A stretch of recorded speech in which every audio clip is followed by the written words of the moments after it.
episode 3 of Dr. G's Science Show, asking the question, did Aristotle think we're stupid?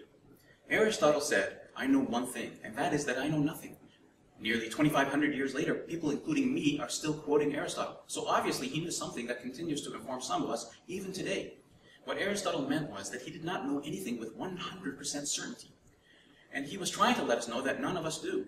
All human knowledge about our physical world is subject to some doubt, and this idea is the foundation of modern scientific inquiry. Of course, we humans think we know some things. For instance, we believe that we know time moves forward and not backwards. Earth's atmosphere is partially composed of oxygen, and the sun is a star in the center of our solar system. When we believe something that is generally accepted as true without controversy, it is known as an axiom, and becomes a building block in making logical arguments and attaining more knowledge. But sometimes other people question what we think we know. Even our axioms come under scrutiny. This is a good thing. This questioning will either strengthen our current confidence in what we think we know, or help usher in a better understanding. For example, it is axiomatic that objects on Earth fall down when dropped. Newton's law of universal gravitation states that two bodies attract each other with a force directly proportional to the product of their masses, and inversely proportional to the square of the distance between them.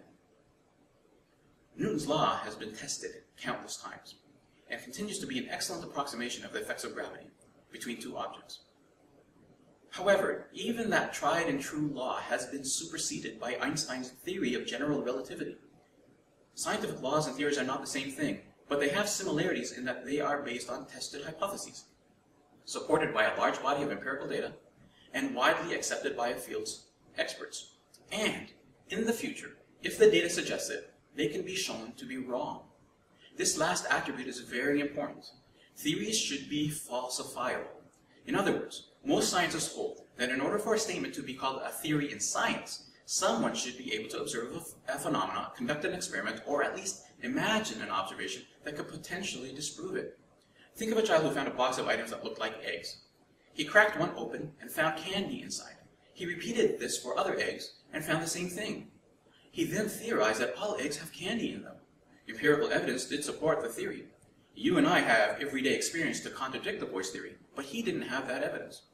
The good news for him is that his theory is falsifiable. It can be tested and potentially disproved. Eventually someone can crack open a chicken egg and possibly find that it has something other than candy in it. In general, a scientific law describes what nature does, and is often mathematical. A theory, on the other hand, explains how nature works. Biology is often too complex to describe using mathematics, so we see many more scientific laws in physics and chemistry, and more theories in biology.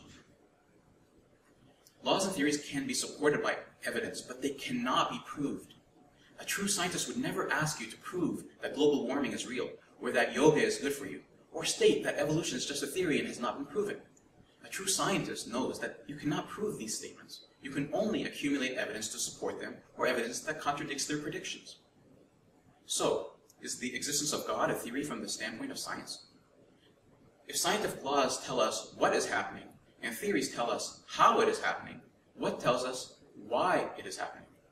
It turns out that that is the realm of religion, and that's a topic for a future episode. The main points to take away from this video post are, we humans don't know anything about our physical world with 100% certainty. Therefore, theories cannot be proved, but they can be disproved. Theories can be strengthened if supported with evidence, or disproved if evidence contradicts their predictions.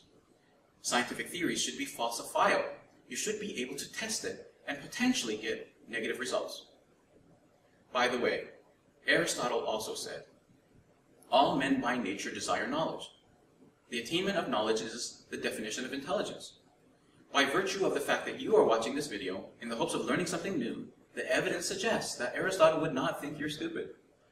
For those who are not watching this video, well, they are on their own. Thank you for watching and have a nice day.